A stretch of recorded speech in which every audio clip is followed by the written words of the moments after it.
Lake Orion. So we've come out today to do training for the exotic aquatic plant watch. So I am Nicholas, and this here is Michael Keller. Yes, and so we're here to basically look at the invasive aquatic plants that are in the water. And this is a part of the Cooperative Lakes Monitoring Program, which is a program that was developed by MyCorps and is being funded by Oakland County for this year to get tons of lakes in Oakland County involved in the program. And what the program is volunteers in lakes all across Oakland County are going out to take scientific samples from their lake so they have a better understanding of the ecology of their lake, and so they can learn more about their lake in order to perhaps come up with some management solutions in order to make their lake a better place to live.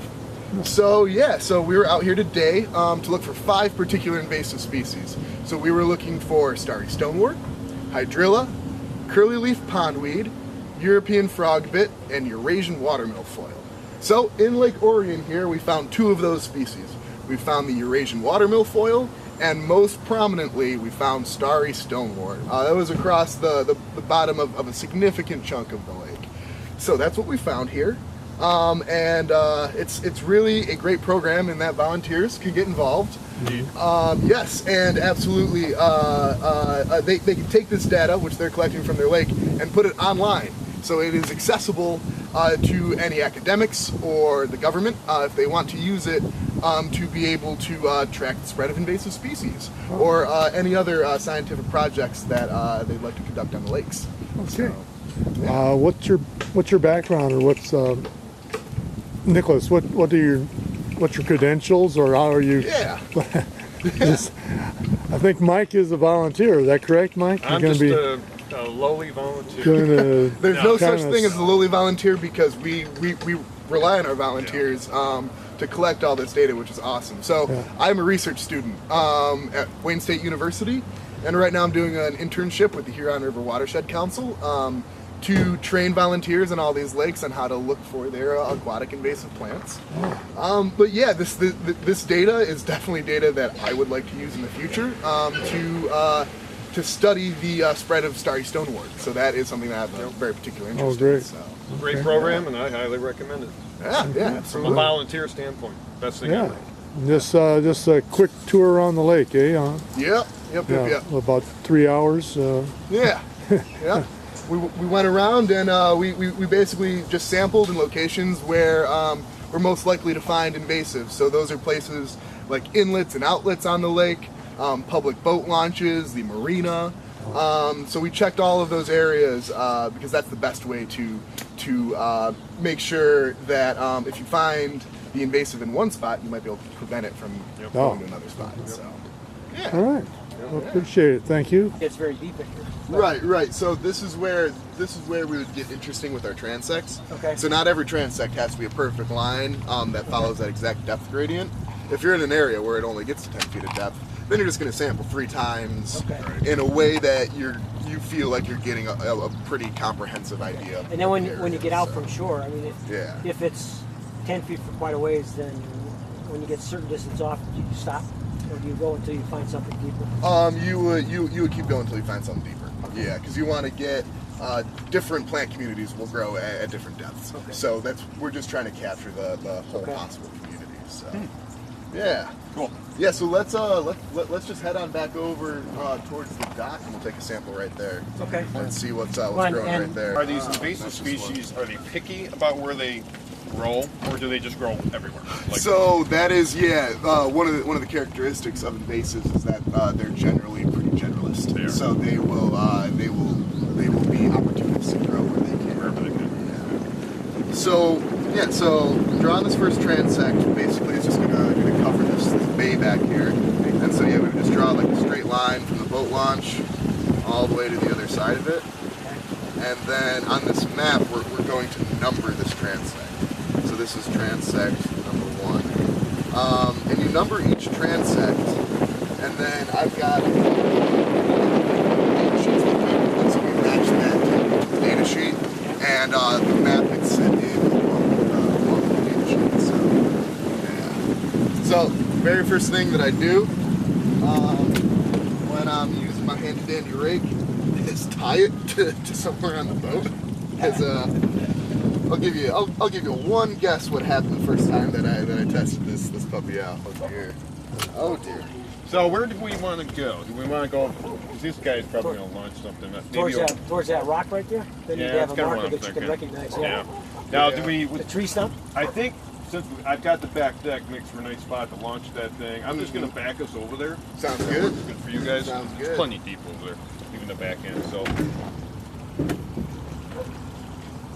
Nice pat room to work. It's nice to have this wide deck back here, so I'm not gooping up all of the carpet.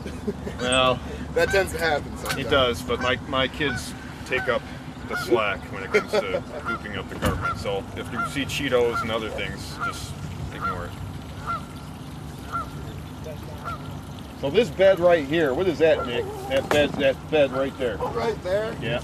It's likely starry stonework. Yeah. It's looking pretty raggedy to me. It is looking. That's why, yeah. It's pretty rough. Yep. Yeah, it is.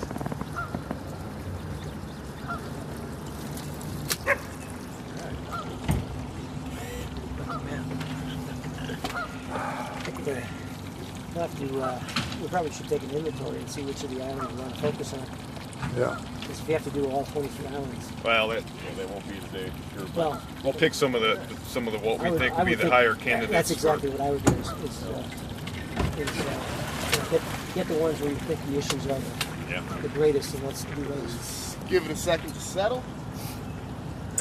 That's it.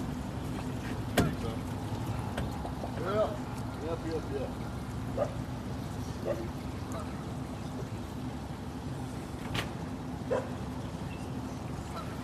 Certainly looks like starry stonework. But you can put it right on the back deck. Right, very cool. Actually, yeah, I like using the bucket to make things even cleaner. So, here we go. Cool. Starry mixed with a little native plant. Yeah, so we've got a little bit of wild celery, also called eelgrass. Yep. So this is a good waterfowl food. They love it. Is it? So yeah, yep. Very good stuff here. We found where the starry is, you generally end up with Cara intermixed. Yeah, Almost yeah, every- that happens. Have it both. And that's where the PLM guys have been very wary of being too aggressive with the carry, because I guess the starry grows faster. Yeah, and so if you treat both, then the star is going to come in before the Cara comes back. They're aware and meeting the challenge, which is a good thing. Okay. So yeah, we are absolutely seeing starry stonewort, and it looks like there might be a native macroalgae mixed in here a little bit. Okay. Does it have any of the little white reproductive? Exactly. We are looking for. They're called bulbils. That's right. I was going to mispronounce this. I didn't even bring it up. But yeah, so that is what we're looking for, and you will find those generally on the. So there are bits of the starry stonewort here. Just found one. There we go. Thanks for the example. So you'll find them on the. What is it? Yeah, you left it pop back in. Did it? Well, I will find more. Yes. It's white? Yeah, so here it is right here. Yep. And it looks like it's growing on fishing line. Jeez. But that is actually the rhizome of the plant? Wow. Of the so the interesting thing about Cara and starry stonewort is that they're it's kind of a debate whether or not they're actually plants because they are a macroalgae. So they're a very archaic plant, and some would even consider them a protist. But yeah, so that is how we identify our starry stonewort. Okay. So that is the little bulbil. And what this guy does, it's actually part of starry stonewort's evil plan, right? So these bulbils get buried in the sediment at the bottom of the lake, and even if you get rid of all the starry stonewort, these can revegetate more starry stonewort up to 3 years later. So that is one of the reasons that we haven't figured out how to totally solve the starry stonewort problem. That one there? Yeah. That looks A little different. Might be Kara, maybe? Yeah, and it might just be like another sort of nodule. So what's this here? Is that the starry stonewort? So that is just a little bit of stonewort. Like that's sort of the bud. That's the top of the plant. Yeah, these are actually found more towards the bottom of the plant. So I'm glad that we're able to pull it up because you don't always see it. And so there are some other ways to distinguish starry stonewort from some of our other macroalgae. So for one, we've got the pop test. So because starry stonewort is such an archaic sort of plant, each one of these branches is actually just one cell, right? Really? Yeah. And so you can easily pop the cells, and they will make an audible. So, yeah, they're very easily poppable. So the pop test is one of the ways that we do that. Now, is Kara similar? No. So Kara is similar in its design, the way that the cells are arranged. They're very large. But Kara uptakes calcium carbonate and sort of reinforces its cell walls with that, so it won't pop the same way. And Kara will also be fairly crunchy, so because of that business. So because we have an invasive on our hands here, ethically we don't want to put it back in the water. No. I mean, there is starry stonewort everywhere, so functionally we're not doing anything. But we would rather put this in a garbage bag. Plenty of. Very cool, very cool. Do we have one of those? Yes. Several. Right there. Yeah. I even have more of that. What about all those lily pads? Are those invasive? So the lily pads are not invasive, actually. They are native. They can be quite a nuisance to boaters. But they are, I believe that they are legally protected in that you're only allowed to take like 400 square feet or so from your property. And basically what we've been told is it needs to be a point of access to a dock or to a swim area that you cannot take them out. Yeah.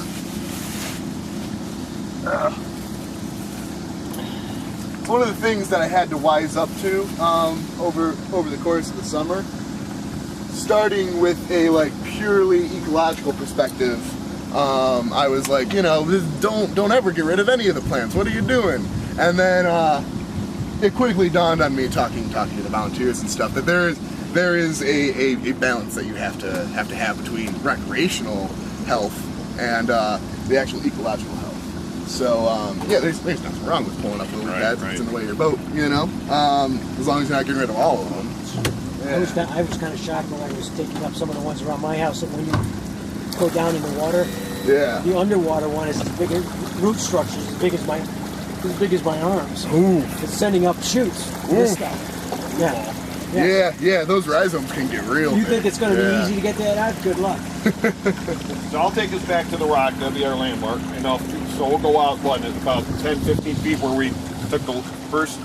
Yeah, so for this one, because we're in the shallow bay, we should just sample in the middle of the bay now. Sample in the middle. And then we'll sample on the other side of the bay. And so boom, boom. Yes. This bay has been a mess, and it's probably one of the more difficult ones I think in the lake to treat. Probably. Yeah, from what I'm seeing, it looks like we probably just got all starry. We had Jerry Richards, who's on the lake board too. Lives right over here, and so we've been watching it carefully. And we had PLM come in last year or the year before, and just take a look at it to make sure that the herbicide they were using was going to be as effective as it needed to be. And so I think they made some modifications and put it in the Okay. Yeah. So my expertise, just to be perfectly clear, is not in the management aspect of it. So the most that I know about the management of starry stonewort is that they use the copper sulfate, which is what they use for the rest of the algae. When they I don't know if it's developed yet. When they do a treatment, they post yellow signs on each of the homeowners and on the docks to tell people it is, and they've got everything there, and then they've got the control aspects of don't use for 2 days, don't use for whatever. Okay. And this, I don't think this bay has a deep hole in it, so you're gonna.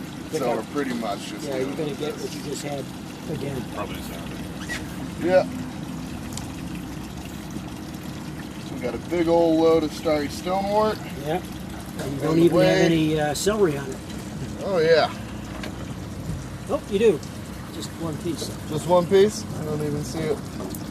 Oh, maybe it's not. Maybe Nope. one of the strands looked like it was. But yeah, so definitely starry stonewort. It's very poppable. So, oh yeah, yeah. Oh, very. Very, very poppable.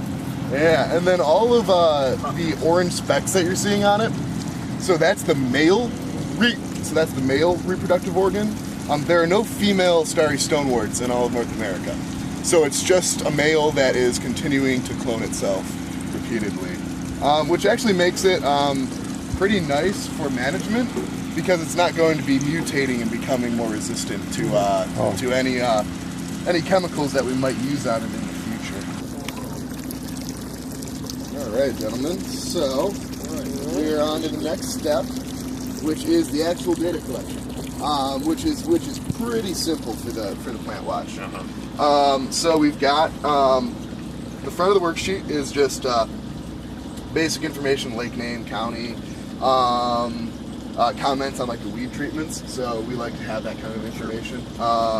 When it was done, what was used, stuff like that. And then also a like a quick look at what we know is in the lake, so we can already check off starry stonewort. And then this is the data sheet. So you can go online and just print out more copies of the back of the worksheet for this. And so we will number our transect number 1, which will correlate to the transect number 1 on there. And then we're going to list the exotics found on the transect. And so we found starry stonewort. And then we didn't take any particular photos, although we're filming the whole time, so that's cool. And we didn't take any particular notes. Okay. And then the last thing that we collect is the latitude and longitude of the transect where it meets the shoreline. And there's a really quick way that you can do it, kind of like a hack. It's the method that I prefer to use, and you can actually do this when you're comfortably back home on shore. All you have to do is go to Google Maps. Once you're in Maps and you're not trying to navigate anywhere.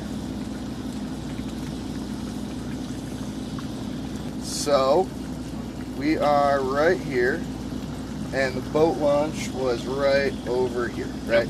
So you just click and hold, and it drops a pin, and it'll give you the exact coordinates of that pin. Yeah, and so you can just do that. You can just match it to the map, you know, when all is said and done. So that's generally what we do. Maybe 2.7900.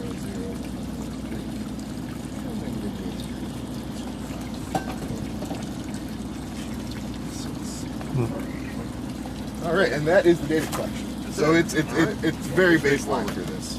And then But that shows you the flow from the other lakes. yeah, But this lake has got an incredible number of springs in it. yeah, So there are springs coming in all these places. So the water flow, like literally, the map is so goofy I can't figure out. But literally, I live over here, yeah. and on a peninsula, and literally, if you have a freeze-thaw cycle, the Yeah. ice will move 40 or 50 feet. So if you've got a brick-back seawall, Yeah.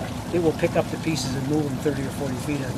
Yeah, it's unbelievable. The ice movement in the early spring is unbelievable.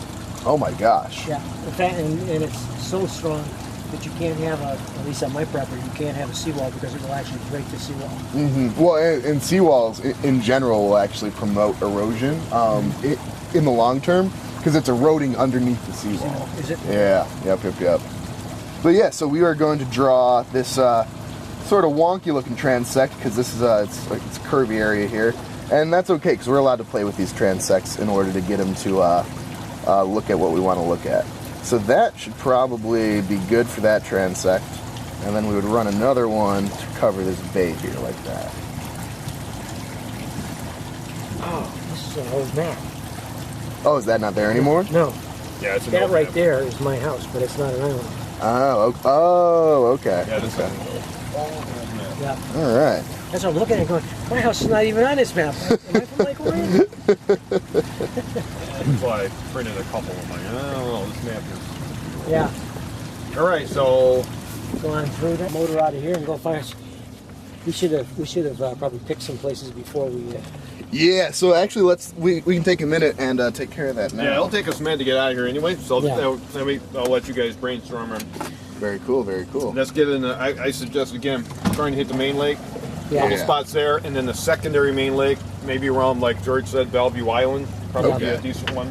Like So we're some not going to get anything opportunity. interesting here, is what you're saying. Back there. No, I don't It's think just, so. It's just all starry. It's a dead Okay. end. Yeah, a lot of this stuff. Well, you've got a lot of stuff in there, like that island that comes up. Mm-hmm. I mean, it's just Yeah. Okay. Okay. So I would say our next transect should be. So we got to get out to the. So this is like the main lake, right? Yeah. The main basin here, with Victoria Island. Is there? That's around oh, the that's corner, the big yeah. island. Yeah. there. Or common now. That- I actually live up there. This is my house is up this canal, so. Okay. Yeah. that map just doesn't look like it. I thought Bellevue Island came out much closer to Victoria Island than what this is showing. I'm not sure Bellevue Island's even on that map. I looked at it. It looks strange. It says Bellevue Island, but I don't even see where, unless No. it's that Well, right there. When we get there, you're going to see that Bellevue Island is like up here. Oh, okay. So I don't know. Must have I don't gotten know what water happens under here. it. Did they fill that in? I don't think It's so. all gone. Yeah, that's why when I was looking at the map, it's like I can't relate to where it is because literally we're going to go through there, towards my house. Mm-hmm. But when you're looking at this map, there is Bellevue Island now that's basically dividing the Well, lake there's in the half. road. Yeah. These white lines are the road on Bellevue Island. So there's no island. The island Or at least is no missing. yellow. They're just not showing the island on here. Right. Yeah. That's weird. Yeah, it's bizarre. Put the road, but they didn't So- put the island. You know what they did? They must have laid the Google Maps over a really old map. Would have, Something yeah. like But that. I don't- The there's island's no way been that- there forever. Yeah, it's, So the literally, island- oh. it's literally as big as this. Yeah. That's weird, but they have like lake, they have Yeah. lake contours and Yeah. stuff here. Well, Bellevue Island, part of it's here, and it goes all the way up. It goes all the way probably up to Here's here. the point. This is Huh. the end of. This is the end of the drive. Yeah, That's really that's why weird. when I first look at a map, I go, I can't figure out where When anything we came is. Yeah, out 'cause this they- way, We've got we other should have islands seen on it here. right there. We had to Yeah. go. Well, we came out of the boat hook and we went here. So we'll go out here and you'll Yeah, see right it. around the It'll be a corner. big house on the point. Yeah. Because this is an island, so we could do a transit off of that, or we could do it off of this or this. Huh, that is strange. Yeah, maybe we as we can while we're here. So yeah.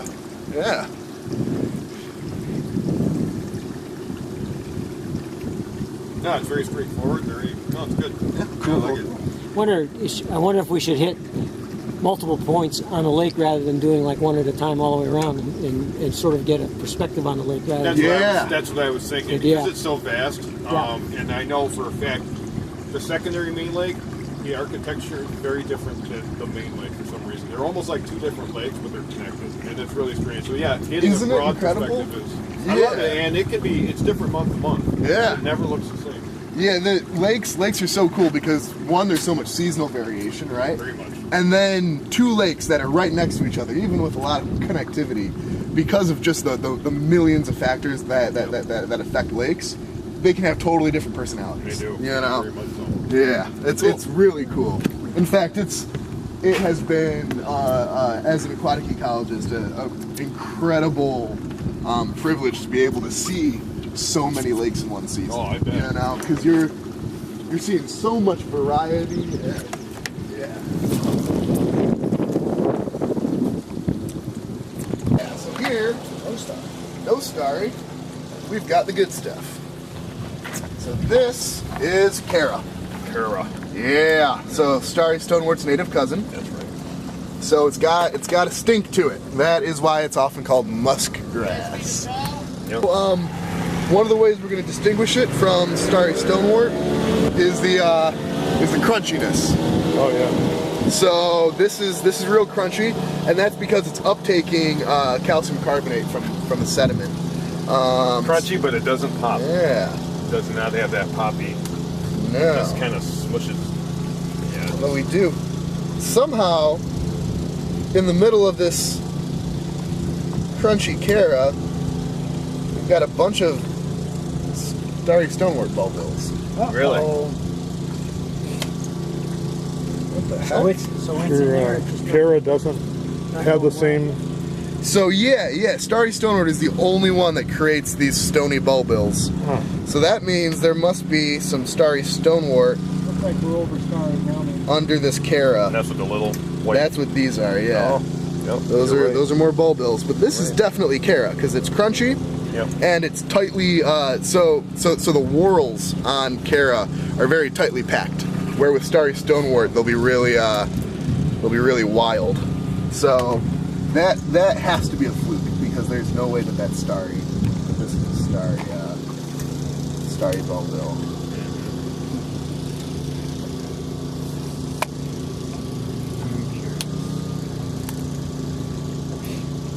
You didn't discover the first hybrid between Cara and No, I didn't discover the first hybrid Cara. In fact, I'm pulling out.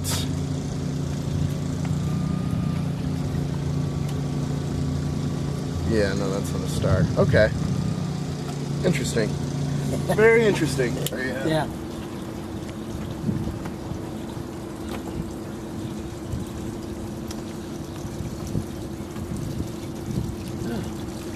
I suppose it's I wonder if maybe the people who maintain the marina are doing that? Plain? Because, yeah, this is Yeah. pretty much... Nothing. Yeah, I got a little bit of,